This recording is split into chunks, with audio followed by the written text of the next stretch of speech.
Sundari Madhavi Chandra सहोदरि हेममयी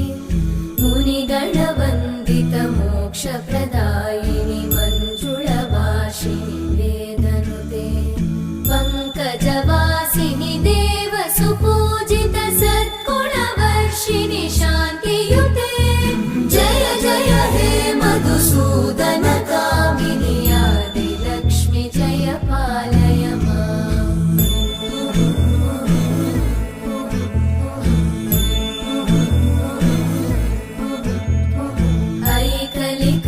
ऐकलिकल्मषनाशिनि Kami